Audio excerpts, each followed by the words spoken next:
All right, so this is gonna be vlog number 3 or 4. I lost track already. But I told you guys I'm gonna be doing these. These are more off the cuff. I'm not scripting. Whatever comes out, comes out. So you get everything, warts and all. But today, I'm a little frustrated because I made a second fretboard for that Voguel guitar, and this one is the right scale. This one would work, but I am not convinced with the color. This is some sort of teak. I say some sort because there's a bunch of different species of teak. This is a teak that can be found here in the farm. I felled this tree 4 years ago or so, and I've been using it for a while now. It's great wood, works great. Built a few guitars with it, happy with it. Does not work with the color scheme of that guitar, in my opinion. But I'm gonna sleep on it and see if I actually, if it grows on me. If it grows on me, I'll use it. If not, tomorrow I'll make a new fretboard. And the thing is, I thought I had some walnut, which would have been ideal for the color scheme, but I can't find it. So maybe I don't have walnut. And if that's the case, then I don't know. I'm gonna talk to my friend also to see if he would be cool with that color, because maybe that's more important than my opinion. At any rate, regarding the autumn leaf number 2, I'm gonna show you where I am right now. Well, first of all, I'm gonna show you this little pickup. I think it came out awesome, and I did something a little different. You know, normally on pickups, to protect the pickup, to do the let's call it the taping of it, you use a clothy tape. You see it on single coils, you see it on humbuckers. Well, I'm not using that. I'm using this. This is waxed string. It's normally used for bows. I think my wife bought it because I built her a bow, and this is what I had extra. I think that's where it came from. Can't remember, but it looks really awesome, and I think it completes the look. And I'm doing a mock-up of the guitar to show you how all the colors work together, and I think you're gonna be very pleased.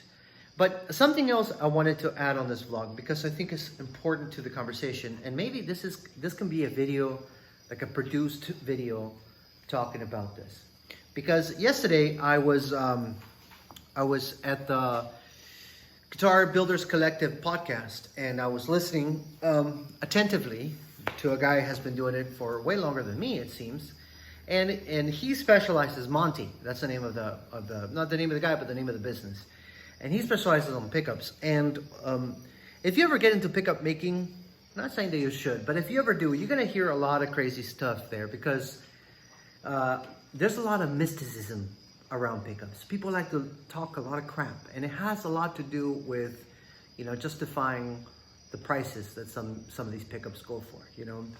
But that's a conversation for another day. What I do want to say about this, and that's because you might be, if you're a keen observer, you might have noticed my wires. What is that? Like a green and white. Where did you get that? I don't want to call myself a hoarder, but I am a recycler, and I love repurposing stuff. And one of the best places to get wire for doing all your guitar work, and trust me, it's awesome wire, is old Ethernet cables. Yeah, the thing you use to connect your computer to the network, that. People don't use them anymore. Everybody loves Wi-Fi, so I find a lot of this stuff for free. And it's copper, it's good stuff. You can't break it easy, and it's way better. And I'm saying this almost like I'm trying to fight somebody. It's way better than the vintage spec wire that people love to talk about, and that's why I use it. People say, "Oh, vintage spec wire, that is awesome. It sounds better." No, it doesn't. No, it doesn't. This works probably just as good, if not better, than the vintage spec. But anyways, I know those are fighting words, and now that's not what this vlog is about.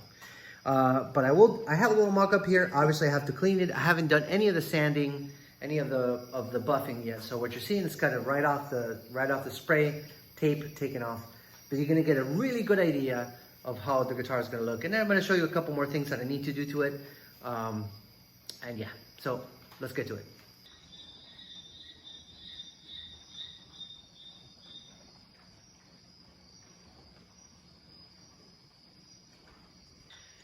it almost goes without saying, but I'll say it anyways. Obviously, I haven't done the holes yet. I haven't decided on the tuners, so I have to do that first to make that decision to find out the spacing.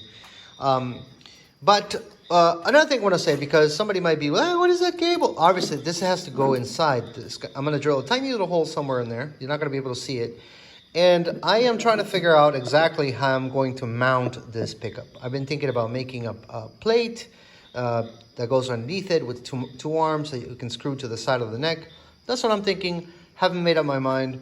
Obviously, I can always double side tape it here, but that's like cheating. I don't want to do that. I want to do something a little cleaner, a little more, you know, something I can be proud of. That's what I want. To be proud of my work. But at any rate, obviously, this is going to be very simple electronics, just like Autumn number 1.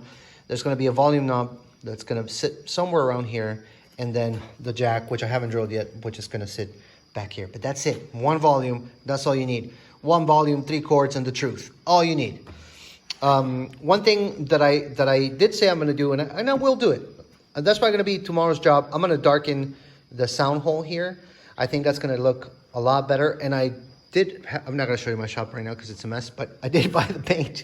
So tomorrow I'm going to do that. I'm going to, you know, maybe get one of my wife's shirts, put it over, and no, I'm joking. One of my old shirts, put it over here so I don't dirty anything up, and then very carefully try to spray in there. Or maybe I'll do it with a brush. I haven't decided yet. If I feel brave, I'll spray. If I don't feel brave, I'll brush it in. But one thing I do want to point out is my bridge is a little too high. You can kind of tell there that it's a little too high. And that's fine. That's fine, because obviously this being a shop-made bridge means I can shorten it.